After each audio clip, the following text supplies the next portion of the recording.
Good morning, students. In the previous class, we have discussed types of colloids, process of dilution, and indicators. Today, we will discuss concentration of solution. Like, what do you mean concentration of solution? You can say that simply the concentration of solutions is the amount of solute present in a given amount of the solution or the amount of solute dissolved in a given mass or volume of solvent. Simply, we can say that solutions means your solute plus solvent. Solute plus solvent. We can say that is a solution. We can take an examples like your salt plus water. Here, salt is the solute and water is the solvent. Okay, it is expressed as and we can say there are various ways of expressing the concentration of solution, but here we will learn only two methods. क्या है, concentration of solution को निकालने के लिए बहुत से तरीके हैं, लेकिन हमारे पास अभी दो मेथड है जो कि अभी हम पढ़ेंगे. It is expressed as like first one is your mass by mass percentage of a solution. Mass by mass. First क्या है, mass by mass. First one is your mass by mass percentage of a solution.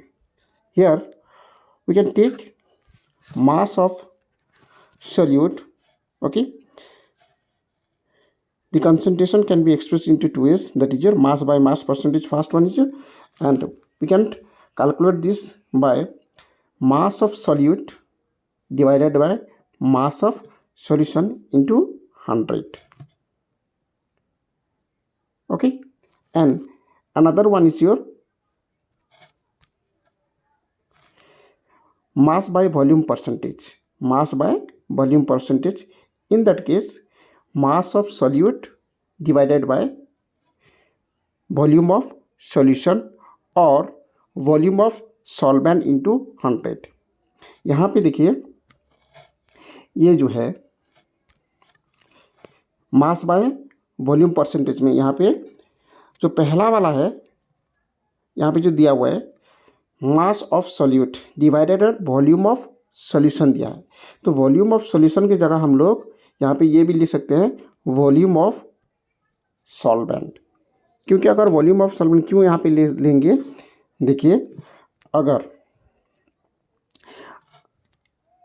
एक container में अगर यहाँ पे एक solution है, इसका वॉल्यूम जितना भी है, समझ लो कि 1 लीटर है, यहाँ पे ये 1 लीटर है, 1 लीटर है, तो इसमें अगर कोई भी जब हम सॉल्यूट ऐड करते हैं तब इसका जो वॉल्यूम तो इंक्रीज नहीं होगा, लेकिन इसका क्या होगा, मास इंक्रीज हो जाएगा. क्या इंक्रीज हो जाएगा, मास इंक्रीज हो जाएगा. इसीलिए यहाँ पे इस जगह में हम क्या लिख सकते हैं, वॉल्यूम ऑफ सॉल्यूशन, और क्या लिख सकते हैं, वॉल्यूम ऑफ सॉल्वेंट भी ले सकते हैं.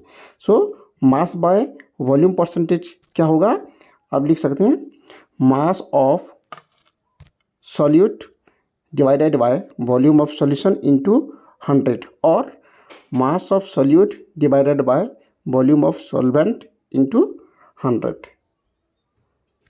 ओके, इसके रिलेटेड यहाँ पे एक क्वेश्चन है, आप देख सकते हैं what is the concentration of salt solution. आप ये क्वेश्चन लिख सकते हैं what is the concentration of salt solution which is prepared by dissolving 50 gram of salt in 200 gram of water. ये क्वेश्चन आपके लिए है. क्लास के बाद आप मुझे ये सॉल्व करके दिखाएंगे. Okay, then we can move to various separation process. Separation process अभी देखेंगे हम लोग क्या है separation process. Separating the components of a mixture. Separation process मतलब क्या, जो मिक्सचर होगा उसको कैसे फिजिकल मेथड से हम लोग उसको अलग करेंगे. Method to separate components from mixture. Here जो है, तो पहला वाला है हमारा देखो, अगर टोटल चैप्टर में अगर हम देखेंगे तो यहाँ पे मिनिमम 10 फिजिकल मेथड होंगे, जैसे कि हम बोल रहे हैं कि filtration, magnetic separation, sublimation, separating funnel, evaporation, crystallisation, distillation, fractional distillation, chromatography and centrifugation. These are the 10 physical method to separate the components from mixture. So first one is your evaporation. So what do you mean evaporation? Evaporation हम किसको कहेंगे?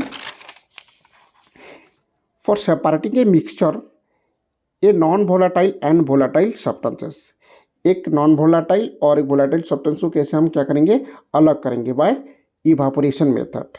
जैसे कि for examples यहाँ पे दिया हुआ है, the salt is separated from sea water by using the process called evaporation, and evaporation is the process in which the liquid changes its state to gas at any temperature below its boiling point.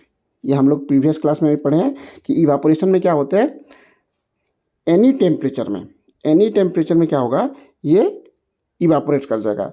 जो solid और liquid होगा वहाँ पे से liquid evaporate कर जाएगा और solid नीचे रह जाएगा। तो यहाँ पे क्या है, for separating a mixture of a non volatile and A volatile substances. यहाँ पे नॉन वोलाटाइल कौन सा होगा, जो सॉल्ट है, जो सॉलिड सब्सटेंसेस, और जो वोलाटाइल कौन सा है, वाटर। तो यहाँ पे दोनों का हम क्या कर रहे हैं, अलग कर रहे हैं। Okay, next move to filtration. So filtration क्या है, यहाँ पे डिफरेंस इन फिजिकल प्रॉपर्टीज, उनके फिजिकल प्रॉपर्टीज के हिसाब से उसको हम डिफरेंस करेंगे। जैसे कि अगर हम एक एग्जांपल लेंगे सैंड एंड वाटर, यहाँ पे इन दोनों में फिजिकल प्रॉपर्टीज में क्या है, दोनों के जो पार्टिकल्स होंगे, दोनों के पार्टिकल्स का साइज अलग अलग होगा। जैसे कि सैंड का जो पार्टिकल्स होगा लार्ज पार्टिकल्स होगा, और जो वाटर का जो पार्टिकल्स होगा वो स्मॉल साइज होगा। तो अकॉर्डिंग टू फिजिकल प्रॉपर्टीज के हिसाब से हम लोग उसको क्या कर सकते हैं, फिल्ट्रेट कर सकते हैं, और can separate them. Okay, then यहाँ पे दिया हुआ है, the process which is used to separate a solid substances from a liquid, allowing the liquid substances to pass through the filtering medium, is called filtration. In the process of filtration, the liquid is allowed to pass through the filter paper attached to a funnel. The liquid will pass through the paper while the solid will remain on the filter paper. यहाँ पे देखो, जब filtering paper से हम उसको जब filtrate कर रहे हैं तो सॉलिड वहाँ पे ऊपर रह जा रहा है, और जो लिक्विड सब्सटेंसेस है वो लिक्विड नीचे आ जा रहा है फिर थ्रू दी और फिल्टरिंग पेपर। तो यहाँ पे फिल्टरिंग पेपर से नीचे जो आ रहा है, क्यों आ रहा है, क्योंकि जो सॉलिड का जो पार्टिकल साइज है वो लार्ज है, इसलिए वो ऊपर रह जा रहा है, और जो लिक्विड का जो पार्टिकल साइज है वो स्मॉल है, इसीलिए वो फिल्टरिंग पेपर से नीचे रह जा रहा है और नीचे चला जा रहा है। ओके, नेक्स्ट मूव टू, अगर हम देखेंगे सेपरेटिंग फनल्स अगर हम देखेंगे, to separate two immiscible liquids. Separating funnel से हम क्या कर सकते हैं, दो इमिसिबल लिक्विड को हम सेपरेट कर सकते हैं। इमिसिबल मतलब दोनों आपस में जब नहीं मिक्स होंगे, जैसे कि ऑयल एंड वाटर। आप देखे होंगे जब ऑयल और वाटर को अगर हम मिक्स करेंगे तो वो मिक्स नहीं होते, ऑयल फ्लोट्स ऑन वाटर, दोनों के साथ मिक्स नहीं होते। अगर हम जैसे कि हम सॉल्ट को और वाटर को मिक्स करते तो कम्प्लीटली डिजल्व हो जाता है, लेकिन ऑयल और वाटर कभी मिक्स नहीं होते, उनको हम क्या बोलेंगे, इमिसिबल लिक्विड्स कहते हैं। तो इमिसिबल लिक्विड्स को हम कैसे सेपरेट करेंगे, थ्रू सेपरेटिंग फनल। ओके, यहाँ पे दिया हुआ है, the immiscible liquids can be separating by using a separating funnel. The principle used in separating the funnel is based on the difference in densities of the two liquids. The denser liquid is settled at the bottom of the funnel while the lighter liquid will remain at the top. तो यहाँ पे बोला है कि जो दो immiscible liquids होंगे, जैसे कि मैंने अभी हम लिख सकते हैं केरोसिन प्लस वाटर ले लेंगे, इन दोनों क्या है, दो इमिसिबल लिक्विड्स हैं। ये इमिसिबल लिक्विड्स को जो हम सेपरेटिंग फनल्स में डालेंगे तो दोनों का जो डेंसिटी होगा, दोनों का डेंसिटी क्या है, अलग अलग होगा। जो हैवियर डेंसिटी होगा वो नीचे चला जाएगा, और जो लो डेंसिटी होगा वो ऊपर रह जाएगा। तो इस केस में किसका डेंसिटी ज़्यादा होगा, वाटर का डेंसिटी ज़्यादा होगा और केरोसिन का डेंसिटी क्या है, कम होगा। तो केरोसिन क्या हो गया, ऊपर रह जाएगा और जो वाटर है नीचे रह जाएगा। तो इसी हिसाब से हम क्या कर सकते हैं, ये देखिए इसी से हम अलग कर सकते हैं। देखिए जो लोअर डेंसिटी होगा, जैसे कि यहाँ पे केरोसिन यहाँ पे ऊपर रह जाएगा, और जो हैवियर डेंसिटी होगा जैसे कि वाटर यहाँ पे ये नीचे रह जाएगा।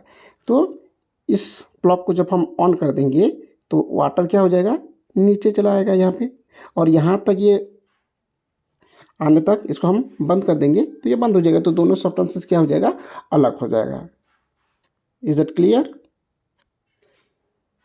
Next, sublimation. सब्लिमेशन क्या है, this process of separating can be use to separate supplementary particles from an non supplementary particles. इससे हम क्या कर सकते हैं, एक सप्लीमेंट्री पार्टिकल्स को नॉन सप्लीमेंट्री पार्टिकल से अलग कर सकते हैं। और usually you know that what you mean sublimation. Sublimation क्या है, direct conversion of solid to gas. There is no intermediate method in this process. यहाँ पे जैसे कि अगर जनरली हम क्या करते हैं, सॉलिड को जब हम टेम्परेचर देंगे तो ये लिक्विड हो जाएगा और लिक्विड से गैस बनता है। लेकिन सब्लिमेशन में क्या होगा, डायरेक्ट सॉलिड टू गैस बन जाता है। ओके, तो हम लोग एग्जांपल्स ले सकते हैं। एग्जांपल्स क्या होगा, mixture of ammonium chloride NH4Cl, ammonium chloride and salt हम ले सकते हैं। तो यहाँ पे क्या हो जाएगा, ये अमोनियम क्लोराइड ये इवापोरेट हो जाएगा, डायरेक्ट गैस बन जाएगा। जैसे कि यहाँ पे लिखा हुआ है, the process in which the solid state changes its state direct to a gas without converting it into liquid is called sublimation. This process is generally used to separate sublimable volatile component from non-sublimable impurities. Ammonium chloride, iodine, naphthalene, dry ice, arsenic, etc. are examples of sublimable solid which changes their state from solid to gas without leaving any residue.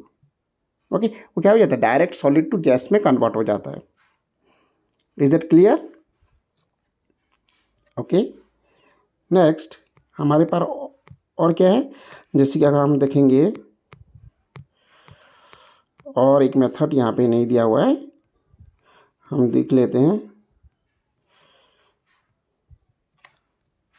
जैसे कि आपका magnetic separation, magnetic separation, magnetic separation.